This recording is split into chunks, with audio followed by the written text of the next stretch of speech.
Հորոսկոպով լրագրող էի, ուզեցի հեռանալ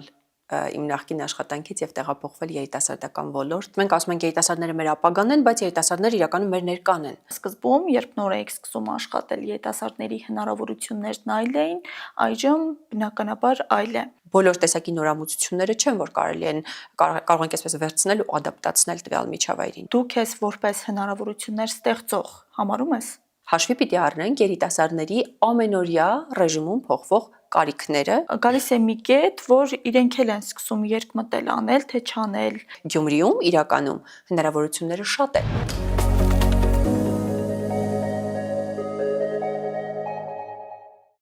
Բարև ձեզ, հնարավորությունների սահմանում տաղավարում այսօր մենք զրուցելու ենք երիտասարդների հնարավորությունների մասին, մասնավորապես Գյումրիում։ Տաղավարում այսօր իմ հյուրը Գյումրու երիտասարդական պալատի ղեկավար Լիլիթ Մակարյանն է։ Ողջույն Լիլիթ։ Ողջույն Աստղիկ, շնորհակալություն հրավերի համար։ Քեզ եւս շնորհակալ ենք, որ հյուրընկալել ես մեր տաղավար եւ կուզենամ սկսել հենց սկզբից, ինչպես քո մուտքը եղավ երիտասարդական այսպես ոլորտ, աշխատանքի մեջ ինչպես նախ գաղափար առաջացավ, որ կարելի է աշխատել այս ոլորտում եւ ինչ այսպես սկիզբ ունեցար, ինչպիսի բարդություններ այդ ընթացքում եղան եւ ինչպես հաղթահարեցիր դրանք։ Պատմությունը մի փոքր երկար նախաբան ունի եւ այն նախ եւ առաջ գալիս է միգուցե իմ լրագրողական գործունեության սկզբնաղբյուրներից,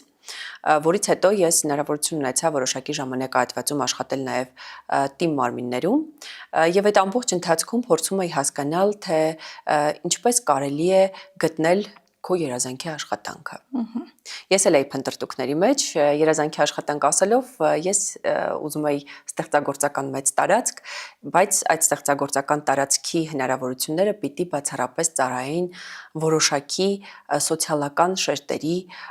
զարգացման, բարեփոխման, խնդիրների լուծման նպատակով, քանի որ ես այսպես ասում եմ, հորոսկոպով լրագրող էի, դրանից խուսափել բնականաբար հնարավոր չէր եւ ես յուրաքանչյուր հասարակական յուրաքանչյուր շերտում տեսնում էի որոշակի խնդրի լուծման իմ մոտեցումները, եղանակները։ Այս ամենը, երբ որ ինձ տարավ դեպի թիմում ես հասկացա, որ կա հարցին նայելու տարբեր ուղղություններ։ Լրագրության մեջ մենք ասում ենք այդ ռակուրսների տեսանկյունից եւ ես հասկացա, որ ամենաբարդ, երկար եւ միգուցե առաջին հայացքից դժվար աշխատանքային process-ը սկսվում է հենց ամենասկզբնաղբյուրից, երիտասարդների հետ աշխատանքից։ Մենք ասում ենք երիտասարդները մեր ապագան են, բայց երիտասարդները իրականում մեր ներկան են։ Եվ եթե մենք ուզում ենք հետագայում ունենալ հասարակություն, որի մասին մենք երազում ենք, ունենք որոշակի պատկերացումներ, չափորոշիչներ, ինչ որ չափում ենք որոշակի սանդղակներով, մենք պիտի սկսենք մեր երեխաներից եւ երիտասարդներից։ Եվ 2016 թվականին, երբ որ հիմնադրվեց երիտասարդական պալատ ՀՕԱԿ-ը, ես առաջարկություն ստացա իմ աշխատանքը շարունակելու ՀՕԱԿ-ում։ Դա բավականին պատասխանատու աշխատանք է իմ համար, արդեն 10 տարի է, ընդամենը ինձ թվում է 3 էր այս ամբողջ գործընթացը, բայց իրականում արդեն 10 տարի է անցել եւ այս 10 տարիների ընթացքում ես հասկացա, որ ես մի օր անգամ չեմ փոշմանել, որ իմ ցանկությամբ ուզեցի հեռանալ իմ նախկին աշխատանքից եւ տեղափոխվել երիտասարդական ոլորտ, ղեկավարելու Հայաստանում այս պահին միակ համայնքապատկան երիտասարդական կենտրոնը։ Նշեցիր 10 տարի, ինչը քիչ չէ, հետևաբար հոբելյանական է այս տարին երիտասարդական պալատի եւ նաեւ ինչու՞ չէ ձեզ համար։ Այս 10 տարիների ընթացքում նշում ես կարծես 3 լիներ, բայց վստահաբար սկզբում, երբ նոր էիք սկսում աշխատել, երիտասարդների հնարավորություններն այլ էին, այժմ բնականաբար այլ է։ Եվ այդ փոփոխության մասին հնարավորությունների ինչ կասես ու դու քեզ որպես հնարավորություններ ստեղծող համարում ես։ Երիտասարդների հնարավորությունների ուսումնասիրությունը շատ ոչ նեղ մասնագիտական տեսանկյունից եմ ասում, ուղղակի նույնիսկ այսպես անզեն աչքով ուսումնասիրությունը, երբ որ ես թիմ մարմնում էի աշխատում, մեզ բոլորիս բերեց այն մտքին, որ երիտասարդներին, երբ որ հարցնում էինք այն ժամանակ, թե դուք ինչի կարիք ունեք մեր համայնքում, երիտասարդների առաջին խոսքը այն ժամանակ մենք ուզում ենք մեր տարածքն ունենանք։ Մենք ուզում ենք մեր ֆիզիկական տարածքը ունենանք եւ միջավայրն ունենանք, որը հասանելի կլինի բոլոր երիտասարդների համար, այն կլինի անվճար եւ շատ երկար մտածմունքների այդ ամբողջ խմորումների ընթացքում հասկացանք, որ երիտասարդներին պետք է իրենց վայրը, ֆիզիկական վայրը։ Իրականում մեր երիտասարդների բախտը բավականին բերեց, այն տեղի ունեցավ շատ կարճ ժամանակահատվածում եւ հենց քաղաքի կենտրոնում մենք ունենք բավականին մեծ իր մակերեսով բավականին մեծ, եթե չեմ սխալվում, Հայաստանում միգուցե ամենամեծ երիտասարդական կենտրոնը իր տարածքի տեսանկյունից եմ ասում նաև եւ ասեմ որ այդ ամբողջը հիմնված էր բառացիորեն ձեր ասած հնարավորությունների փնտրտուքի վրա երիտասարդական կենտրոնի գաղափարը նախ եւ առաջ այն էր, որ այն պետք է լիներ հասանելի բոլոր երիտասարդների համար։ Ընդ որում ես ձեզ ասեմ ճիշտ է ինքը Գյումրիին պատկանող համայնքապատկան երիտասարդական կենտրոնը, բայց այն բաց է մարզի բոլոր երիտասարդների համար եւ երիտասարդական նախաձեռնությունների համար եւ մենք ակտիվորեն աշխատում ենք, համագործակցում ենք եւ ունենք շահառուներ նաեւ գյուղական համայնքներից։ Այս ամբողջին զուգահեռ ուզում եմ նաև այս գեղարվեստական հատվածից բացի կար նաև բովանդակային կողմը, որը մի քիչ խոցելի իրավիճակում էր դեռևս 10 տարի առաջ, որովհետև մենք ի տարբերություն մյուս բոլոր հողակների չունենք նախատիպ, որը օրինակ կծառայեր, որպեսզի մենք կարողանանք հողակի կարգավիճակ ունեցող բայց շատ երիտասարդական եւ հասարակական կազմակերպության ոճով գործող կառույցը միավորել եւ ստեղծել իրար չհակասող ոչ մի դաշտում մի կենտրոն, որը կարող էր բոլոր հնարավոր չափորոշիչներն ապահովել, այդ թվում անվճար լինելու, հասանելի լինելու, բաց լինելու, բայց նաեւ հողակի որոշակի չափորոշիչների շրջանում կառավարվելու եւ ղեկավարվելու տեսանկյունից։ Այս առումով բավականին երկար ճանապարհ ենք անցել, անձամբ ես ուսումնասիրելով միջազգային փորձը, ինչպես եվրոպական, այնպես էլ ասիական, ինչպես ռուսական, այնպես էլ ամերիկյան, մենք փորձեցինք հնարավորինս հետաքրքիր գործիքակազմ մշակել, որը տեղին կլինի եւ հասանելի եւ նաեւ նպատակահարմար մեր միջավայրի համար։ Բոլոր տեսակի նորամուծությունները չեն, որ կարող ենք այսպես վերցնել ու ադապտացնել տվյալ միջավայրին։ Մենք ունենք մեր մշակույթը, մեր մտածելակերպը, մեր մենթալիտետը եւ այդ ամբողջը պիտի հաշվի առնենք։ Ինչպես նաև հաշվի պիտի առնենք երիտասարդների ամենօրյա ռեժիմում փոխվող կարիքները եւ ցանկությունները։ Օրինակ, ինչպես են փոխվում այդ կարիքները, ցանկությունները, մասնավորապես եթե առարկայական ավելի խոսենք։ Տեսեք, եթե որոշակի ժամանակահատվածում մենք պարբերաբար հետազոտություն ենք անցկացնում, շատ էլի մեր շահառուների մակարդակում է տեղի ունենում հետազոտությունը, շահառուները պարբերաբար փոխվում են եւ մենք ունենք փոքրիկ հարցաթերթիկներ, որի շնորհիվ մենք կարողանում ենք լրացնել իրենց այդ պահին ֆիքսված կարիքները։ Ասենք երիտասարդները ունեն այսպես շատ ժամանակավոր կարիքներ ու ցանկություններ, որոնք օրինակ կարող են լինել կապված տարբեր խմբակների գոյության հետ, չգիտեմ ինչ որ գիտելիքներ ստանալու, հմտություններ ստանալու հետ եւ ունեն ավելի երկարաժամկետ կարիքներ, որոնք ուղղակի կարող են կապված լինել մասնագիտական կողմնորոշման հետ կամ չգիտեմ պրակտիկայի հնարավորության հետ, ավելի հասանելի կրթություն ստանալու հետ արտասահմանում շատ տարբեր կարող են լինել այդ ամբողջը։ Միգուցե նաեւ ուղղակի ինտելեկտուալ ժամանցի կամ ընդհանրապես ժամանցի հետ կապված։ Ընդհանրապես, երբ որ հետազոտությունները ուսումնասիրում ենք տարբեր կազմակերպությունների կողմից իրականացված, հետաքրքիրն այն է, որ երիտասարդներին, որ հիմա դուրսը գնանք հարցնենք, ամենամեծ խնդիր իրանք տեսնում են իրենց ժամանցի կազմակերպումը։ Բայց ժամանցի կազմակերպում ասելով, երբ որ դու փորձում ես հաջորդ հարցը տաս, թե դուք օրինակ ինչ եք պատկերացնում, ինչն է կոնկրետ, այստեղ մի քիչ դժվարանում են, այո, իհարկե, դժվարանում են պատասխանել այս հարցին, որովհետև հասկանում եք, երբ որ ես ասում եմ, ես ունեմ ժամանցի կարիք, բայց չեմ պատկերացնում, թե դա իրենից ինչ է ներկայացնում, այստեղ մի փոքր հակասություն է առաջանում։ Երբ որ մենք հասկանանք, թե մենք ինչի կարիք ունենք, մենք միգուցե դրա կարիքը չունենանք, որովհետև Գյումրիում իրականում հնարավորությունները շատ են։ Եվ ես ուզում եմ սա շեշտել, որովհետև մենք իրականում բավականին բախտավոր ենք այն առումով, որ Գյումրիում կա էլի եմ նշել երիտասարդական կազմակերպությունների, կառույցների, շարժումների, ոչ ֆորմալ խմբերի ու նաև երիտասարդների բավականին մեծ կոնցենտրացիա, որոնք շատ ակտիվ են, հետաքրքրասեր, ամեն մեկը իր ոլորտում բավականին կայուն դիրքեր է զբաղեցնում եւ յուրաքանչյուրը ինչ որ ծառայության փաթեթ է առաջարկում երիտասարդներին մնում է ընդամենը գտնել իրեն հարմարը եւ օգտվել դրանից։ Այսինքն այս տեսանկյունից շատ կարևոր է, որպեսզի մենք կարողանանք հնարավորինս միգուցե արագընթաց կարիքները կարողանանք բավարարել կամ միգուցե ավելի երկարաժամկետ կարիքները կարողանանք բավարարել, բայց միջանկյալ նաև կարողանանք կողքից շատ ավելի կայուն հիմքերի վրա դնել երիտասարդական ոլորտը։ Հաճախ եք բարկանում աշխատանքի վայրում։ Ինչ է կարծում Աստղիկ, եթե մենք այդ հարցը տայինք ձեր մայրիկին, հաճախ է բարկանում ձեր մայրիկը ձեր վրա։ Ելնելով հոգատարությունից, այո։ Ես այդ հարցի պատասխանը իրականում ստանում եմ այս տարբերակով, բայց ինչն է այստեղ հարցը։ Քանի որ իմ աշխատանքը երիտասարդական ոլորտում չի սահմանափակվում միայն երիտասարդական պալատում, որովհետև ես տանն էլ ունեմ դեռահաս, պատկերացրեք, ես 24 ժամ երիտասարդական աշխատանքի մեջ եմ։ Հնարավոր չի ինչ որտեղ անհամաձայնություն չլինի երիտասարդի եւ քո մեջ։ Դա հնարավոր չի, որովհետեւ մենք տարբեր սերունդների ներկայացուցիչներ ենք, մենք տարբեր տեսանկյունից ենք նայում տարբեր հարցերի։ Բայց բարկանալ ասելով դրա տարբեր աստիճանները կան ու դրա տարբեր նպատակներն ու պատճառահետևանքային կապերը կան։ Բարկանալ չի հասնում բարկանալուն, բայց բնականաբար մենք երկխոսություններ ունենում ենք, եթե մենք ունենք անհամաձայնություններ։ Ես շատ կառուցողական եմ տրամադրված յուրաքանչյուր երիտասարդ արժանի է, որ իրեն կարողանան լսեն։ Եվ երիտասարդի ամենամեծ ու չգրանցված կարիքը լսելու ցանկությունն է, որ ինչ որ մեկը իրեն կարողանա լսի առանց քննադատելու եւ ընդհատելու։ Երիտասարդներն իրականում երբեմն դա չեն նշում, բայց իրենք դրա կարիքը ամենաշատն ունեն։ Երբ որ իրենք ուզում են կարծիք հայտնել, երբ որ իրենք ուզում են, որ իրենց տեսակետը լսելի լինի։ Երբ որ դու սկսում ես լսել երիտասարդին եւ սկսել հարցերով քննարկել իր բոլոր ենթաշերտերը տվյալ հարցի, երիտասարդն ինքն է գտնում այդ հարցի պատասխանը։ Պետք չի երիտասարդին ասել սա ճիշտ է, սա սխալ է։ Պետք է ցույց տալ դրա հնարավոր պատճառահետևանքային կապերը եւ թողնել հասուն ընտրության հնարավորություն տվյալ երիտասարդի համար։ Մենք միայն այդ տարբերակով կարող ենք ունենալ ինքնուրույն որոշում կայացնող սերունդ։ Ցավոք սրտի մեզանից ավագ սերունդը, դրանից ավելի նախորդող սերունդները իրենց մոտ եւ պետական ապարատը, եւ ընդհանուր մշակույթը, եւ ընտանիքի մոդելը բոլորը եղել են սա կարելի է, սա չի կարելի։ Չեմ քննադատում բացարձակապես, ընդունում եմ դրա դրական կողմերը,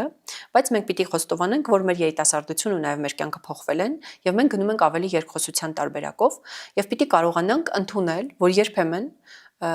9 տարեկան երեխան կարող է շատ հետաքրքիր կարծիք հայտնել եւ դու պիտի կարողանաս լսես։ Նույնը կարելի է եւ չի կարելիների տրամաբանությամբ եթե գնանք արդյոք այդ կարելիներն ու չի կարելիները այսօր երիտասարդի ամենամեծ սահմանափակումներն են մեր օրերում։ Եվ որքանով են սահմանափակում իրենց այսպես, իրենք գիտեն, որ ունեն այդ հնարավորությունները, օրինակ լսված լինելու, օրինակ որևէ ծրագրի մասնակցելու, կամավորություն անելու, երիտասարդական աշխատանք անելու վերջին օրենսդրական փոփոխություններից հետո, բայց գալիս է մի կետ, որ իրենք էլ են սկսում երկմտել անել, թե չանել, կամ դիմել ռիսկի, թե չդիմել ռիսկի, արդյոք դա գալիս է հենց այդ կարելիներից եւ չի կարելիներից, որոնք սահմանափակում են որպես այդպեսին։ Եվ այո, եւ ոչ։ Ինչու՞։ Որովհետեւ ես ուզում եմ մենք հարցին երկու տեսանկյունից նայենք։ Կա տարիքային առանձնահատկությունների խնդիր, այսինքն երբ որ մենք նայում ենք երեխաների դեպքում, երեխաները ի սկզբանե իրենք մաքուր, այսպես պատկերացնում են, որ իրենց ամեն ինչ կարելի է։ Ու մենք ենք փորձում իրենց անվտանգության տեսանկյունից ելնելով որոշակի չի կարելիների սահման ձևավորել, որպես ծնող, որպես հասարակության տարբեր դերակատարներ։ Այստեղ զուտ անվտանգությունից ելնելով ենք փորձում որոշումը կայացնել։ Մինչև երեխան այնքան կհասունանա, որպեսզի ինքը հասկանա, որ դա տաք էր, սառն էր, թե ինչ էր, սուր էր եւ այլն եւ այլն։ Բայց այստեղ խնդիրն այն է, որ երբ որ դու սկսում ես մեծանալ եւ քո հետ մեծանում է քո գիտակցական մակարդակը, դու սկսում ես արդեն ինքնուրույն փորձել պատասխանատվություն ստանձնել քո անվտանգության համար։ Եվ երբեմն այդ չի կարելիները ոչ թե նրանից են գալիս, որ ինչ որ մեկը ասել է, որ դա չի կարելի, այլ դա երբեմն քո օրգանիզմի ինքնապաշտպանական ռեակցիան է տվյալ միջավայրի հանդեպ։ Սա մի կողմից, բայց մյուս կողմից չեն կարող անտեսել, որ այդ չի կարելիները հասարակության մեջ որոշակի սահմաններ են գծում։ Եվ այդ սահմաններն առաջին հերթին գծվում են նաև ֆորմալ տարբեր հաստատություններում։ Դա կլինեն կրթական հաստատություններ, դա կլինեն այլ արտադասարանական կամ նմանատիպ տիպի հաստատություններ։ Չեմ կարող ասել դա լավ է թե վատ, որովհետև յուրաքանչյուր կազմակերպություն եւ կառույց, որը գործում է հասարակության մեջ, ինքը ունի իր գործունեության մասնագիտական եւ տեխնիկական սահմանները։ Ու դա մենք օբյեկտիվորեն պիտի ընդունենք։ Մյուս կողմից մենք ունենք այսպիսի խնդիր, որ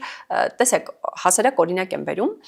ստեղծագործ մտածելակերպի հետ կապված։ Ես հակված եմ մտածելու, որ յուրաքանչյուրս ծնվում ենք բացարձակապես ունենալով այդ ստեղծագործ մտածելակերպը։ Եվ այդ ստեղծագործ մտածելակերպը դառնում է քառակուսի միայն հասարակության տարբեր սահմանափակումների շնորհիվ։ Հետո անցնում է ինչ-որ մի ժամանակ դպրոցից հետո, հիմա SN-ներն են, չէ, դուրս եկել նորից։ Այո, եւ մենք երեխեքին ասում ենք, գիտեք, դուք պիտի գնաք, օրինակ, ստեղծագործական մտածելակերպը զարգացնեք, որպեսզի կարողանաք շարադրություն գրեք։ Բայց ինչ որ մի ժամանակահատվածում մենք արդեն սահմանափակել էինք այդ ստեղծագործական մտածելակերպը, որովհետեւ ասում ենք, առավոտ արթնանում ես, գնում ես դպրոց, անում ես տնայիններդ, գալիս ես տուն, այդ ամբողջ մեխանիկական գործընթացը թույլ չի տալիս, որպեսզի դու լինես ավելի ստեղծագործ։ Դու գնաս այլ պարապմունքների, որովհետև դպրոցը շատ ծանրաբեռնված է, միգուցե օբյեկտիվ կամ սուբյեկտիվ հանգամանքներից ելնելով։ Այստեղ շատ խնդիրներ կան, որոնք չեն կարող ասել միանշանակ լավն են կամ վատը, բայց դա մեր իրականությունն է։ Այսինքն այս տեսանկյունից եթե մենք նայենք, երբեմն ինձ թվում է, որ չի կարելիների սահմանները մենք համաձայնում ենք այնքանով, որքանով դա մեզ համար կոմֆորտ է։ Որովհետև եթե ես այսպես նայում եմ, երեխայի մտքին եթե տեղ լինի ինչ-որ մի բան անել, նա անպայման կգտնի իր ծնողին համոզելու ձևը։ Եթե նույնիսկ առաջին հայացքից թվում է, որ դա անհնար է։ Բայց եթե դա իրեն հարմար չէ, ինքը միշտ ունի այն արդարացումը, որ իմ ծնողն ինձ չի թույլ տալիս դա անել։ Այսինքն այստեղ ես մի քիչ կմտածեի այս մասին, թե ինչքանով է դա հստակ սահման, ինչքանով է դա կախված մեր ցանկություններից։ Շատ լավ, եթե հենց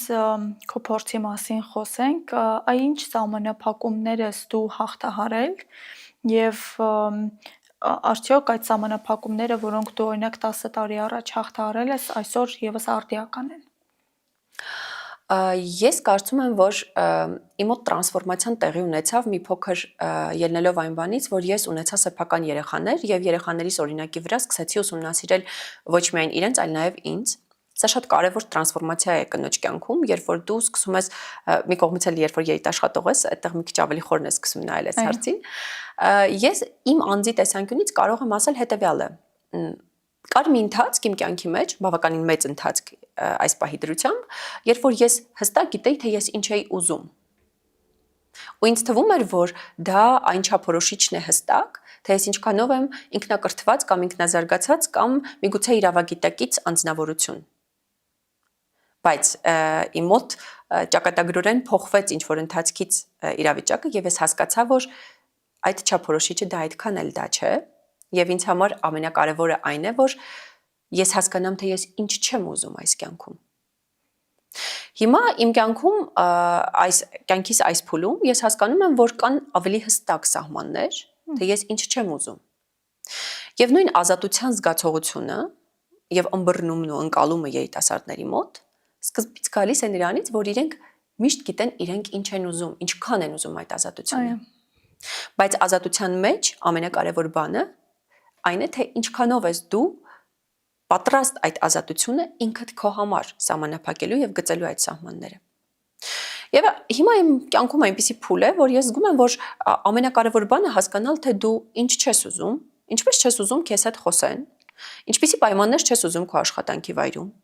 ինչպիսի միջավայր չես ուզում, ինչպիսի ընկերներ չես ուզում։ Մնացածը շատ ավելի հեշտ է։ Երբ որ դու բացառում ես քո կյանքից այն ամենը, որը արդեն քո կյանքի որոշակի փուլում դու եկել ես այն եզրակացության, որ դա այլևս քեզ համար թույլատրելի սահման չէ, դուրս ես բերում քո կյանքից եւ քո կյանքում շատ ավելի հեշտ է լինում ապրելը։ Ես այսպես եմ մոտավորապես բալանսավորում։ Բնականաբար իմ նպատակներն ու ցանկությունները փոխվում են։ Իսկ աշխատելով երիտասարդների հետ, սա մեծ բարեբախտություն է, որովհետև դու անընդհատ երիտասարդ ես քեզ զգում եւ դու հասկանում ես, որ եթե երիտասարդների դեպքում մտավոր հոգեբանական սահմաններն են շատ այսպես վախենալու թվում, իմ դեպքում մի քիչ տարիքային սահմաններն են վախենալու թվում, բայց երկուսս հաղթահարում ենք մեր ձևով։ Մենք հասկանում ենք, որ ամեն ինչ մեր ձեռքերում է։ Այսինքն ոնց որ կարելի է ուղեղը միշտ մարզել, մարմինը միշտ մարզել,